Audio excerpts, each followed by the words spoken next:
Hey guys, it's Ryan here for Consolevania.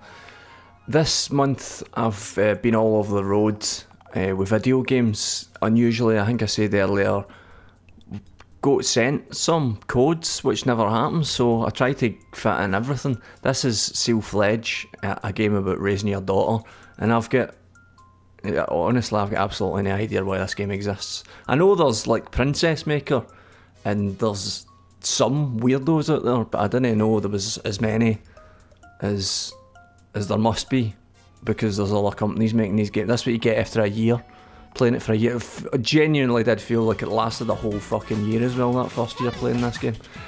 I've only included the fights that I won, despite the fact that I lost 9 out of 10 fights, because I couldn't figure it out. It tells you what to do, like it tells you to be quiet and stuff like that sometimes, but it doesn't explain what that means.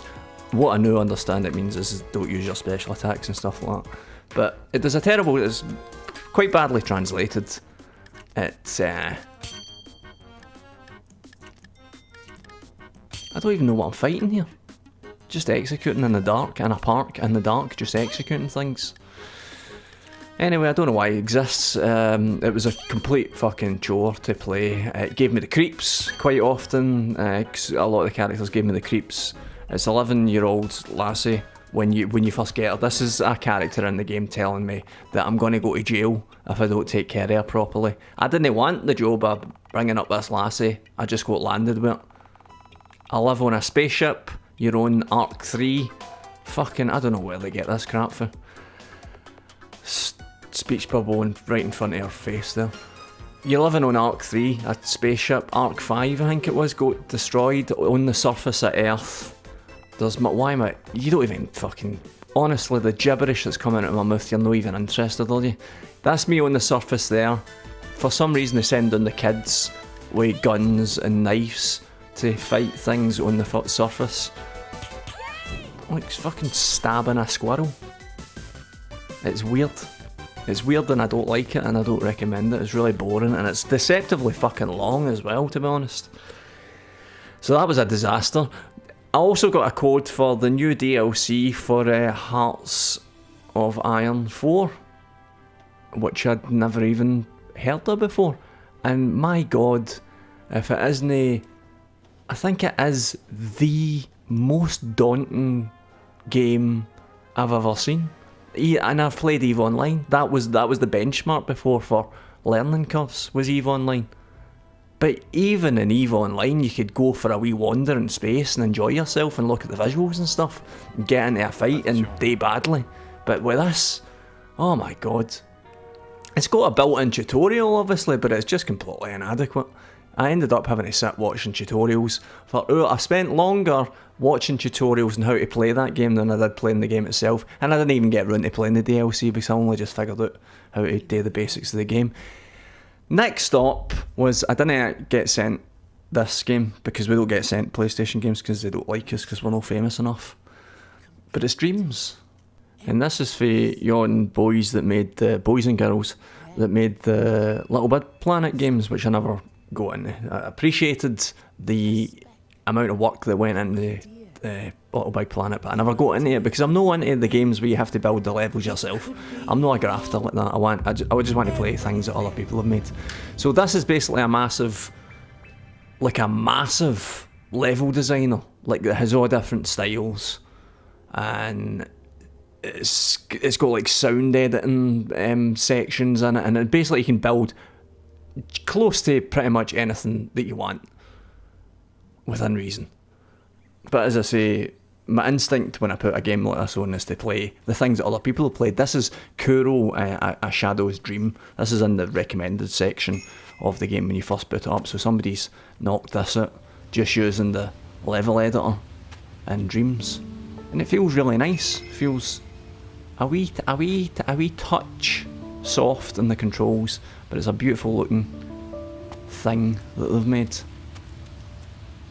And don't you agree? There's as much, probably more actually, to learn in Dreams than Hearts of Iron 4, but it's night and day as far as how welcoming that prospect of learning everything is. This is from Art's Dream, which will be one of the first things that you play in Dreams. It's made by the developers, so they use the tools in the game to make Art's Dream. They call it movie length, so it's about 2 to 3 hours long.